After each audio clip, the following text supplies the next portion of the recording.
Hello and welcome once again for another EE324 video. This time I'm going to go a little quickly through an example of a fluid system. So we'll go quickly through it. So I have a two-tank system. In this case I have two incoming flows, two ins, QN1 and QN2. So both of the tanks are getting filled. There's a flow between the tanks, Q12, there's some kind of resistance there, and there's a flow out of container 2, which also has some kind of resistance, and the pressure at the outflow is atmospheric. Okay? We're going to assume, of course, as usual, we're going to assume that we have laminar flow, so these are constant. I mean, these are linear resistances here.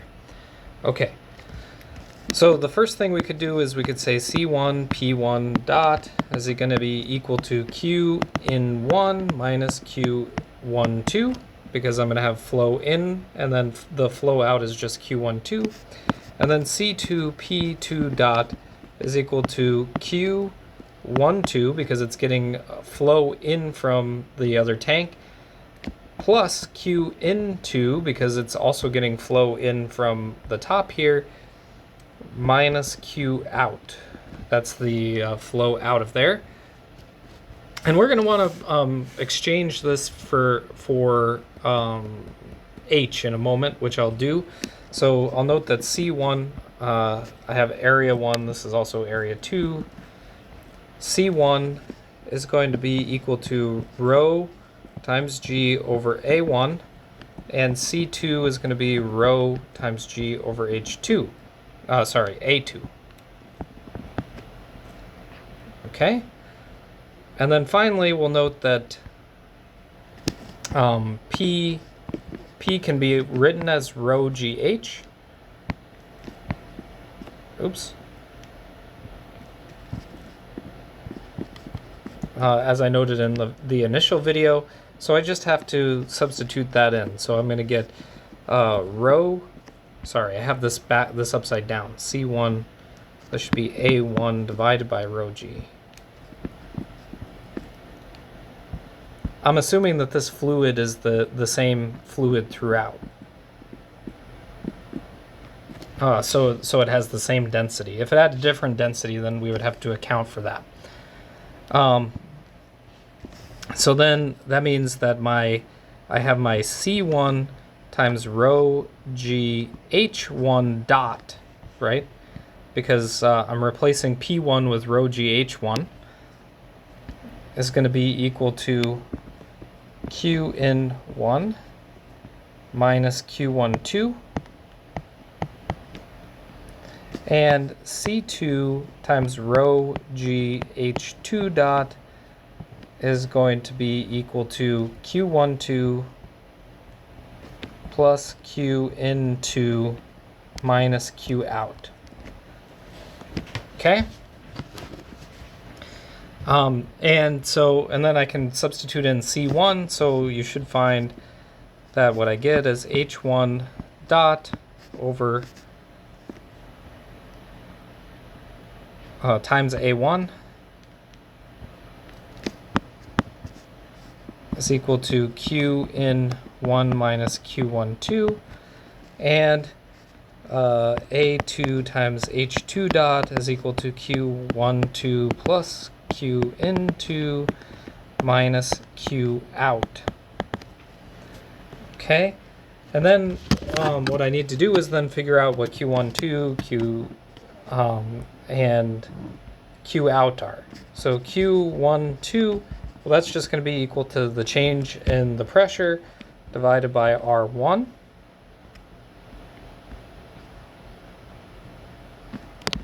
And that one is going to give me delta P, which is rho GH1 minus rho GH2 over R1. And then Q out is going to be equal to rho GH2 minus the atmospheric pressure over R1. Okay, so if I substitute those in, what you should find is that I get a nice relationship here. I'm just going to rewrite this whole thing. You can make these substitutions, and I assume yourself. And what I get is H1 dot is equal to U1, where U1 is equal to Q in 1, and U2 is going to be equal to Q in 2. So U1 over A1, I just solved for H1 dot, minus rho G H1 over R1 A1 plus rho G H2 over R1 A1. And H2 dot is equal to U2 over A2 plus rho G H1 over R1A2 minus rho GH2 over R1A2 minus rho GH2 over R2A2 plus P atmospheric over R2A2. Okay, and this is actually already in my state space representation. If I just swapped out x1 for h1 and x2 for h2, I would get the exact same thing. So this is in my state space. I'm going to put it into the full state space representation, and the matrix that I'm going to get is going to be this minus rho G over R1A1, rho G over R1A1, rho G over R1A2 minus rho G over R1A2 minus rho G over R2A2. Okay, that would be my matrix. Obviously, if you wanted to do the stability there, you would be able to find it. Now notice in this case, unlike many of the problems that we've done where there's only a single input variable, U, we have a U1 and a U2 in this case. So actually, this is one of those rare cases, and I have not given many problems like this. This is one of the rare cases where our B matrix is actually a matrix, although I have to write this correctly. This is A1, A2. And assuming y equal to h1, h2 as my output variable, then that implies that my c is going to be equal to 1, 0, 0, 1, and my d is going to be equal to 0, 0, 0, 0. Okay? Because again, I'm going to need a square matrix now because I have two output variables. Okay. Now putting into I/O form,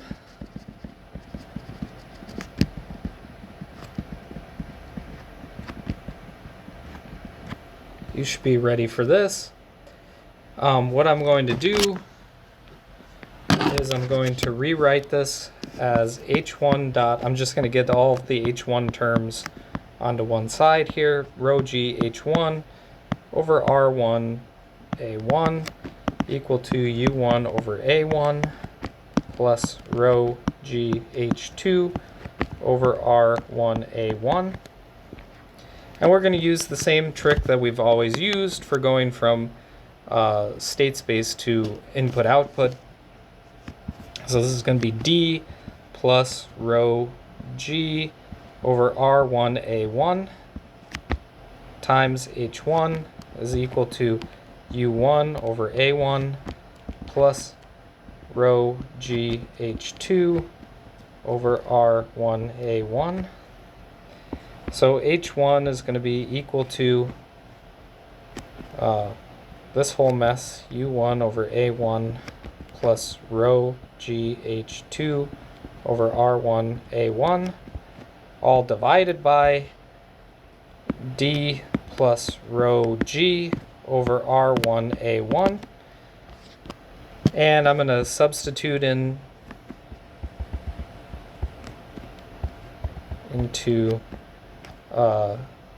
H2 equation.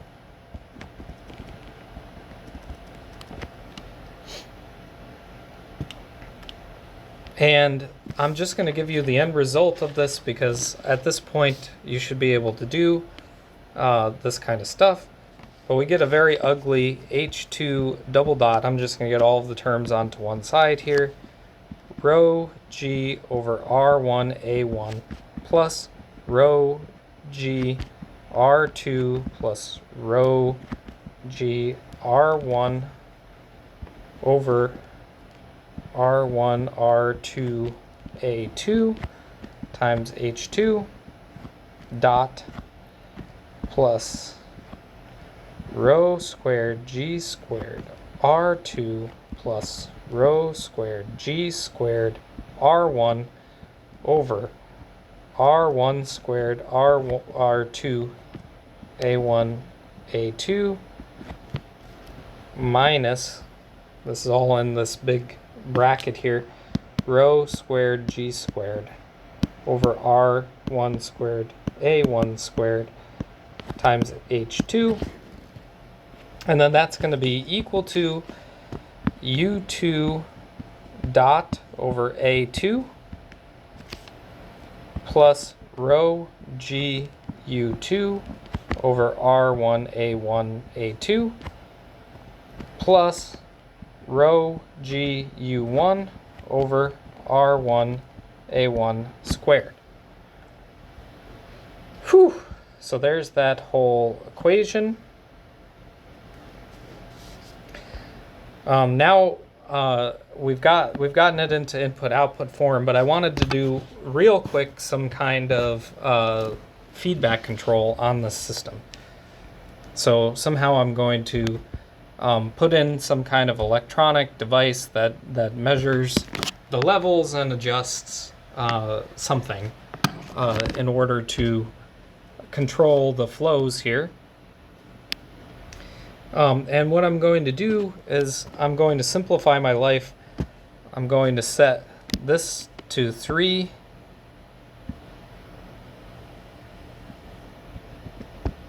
I'm going to set this whole mess to 2. I'm going to set U2 equal to 0.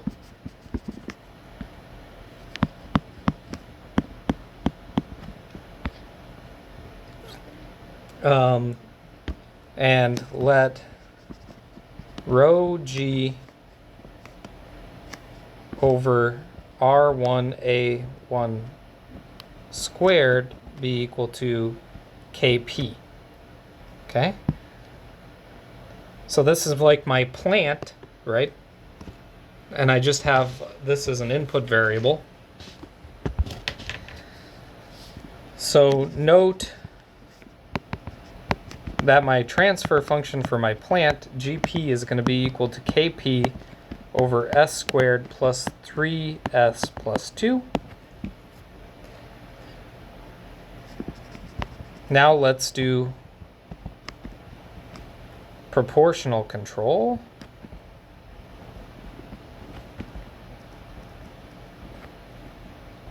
In a feedback loop.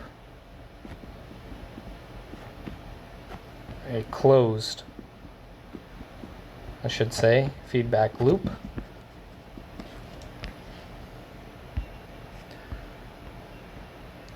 And assuming no disturbance.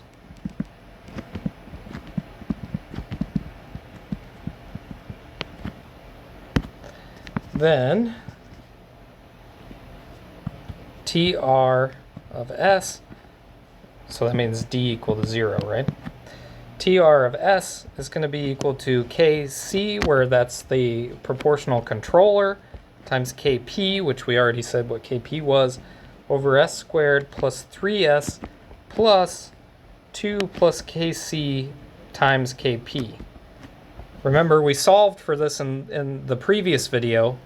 I'm just actually substituting in some numbers now. So now we will assume Kp is equal to 1, and Kc is equal to 100. So you should already guess, because Kc is going to be much larger, Kc times Kp, I should say, is going to be much larger than 2.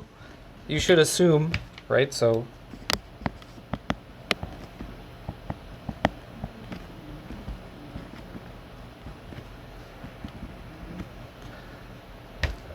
we should assume that the error should be small here in the system, assuming a unit step response.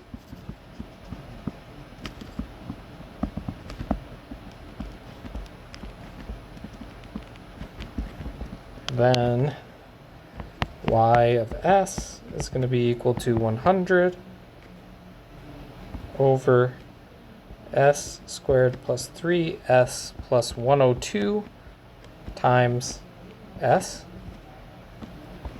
Y, the steady state solution of this is going to be equal to 100 over 102. This comes directly from the previous video, so you should go back and check to see you remember how this formula works. And the error in the steady state is going to be 1 minus 100 over 102, which is approximately 0.02. So it's a pretty small error. Okay, so we're able to control this system at least for a unit step response. Hope you enjoyed this video. See you again soon.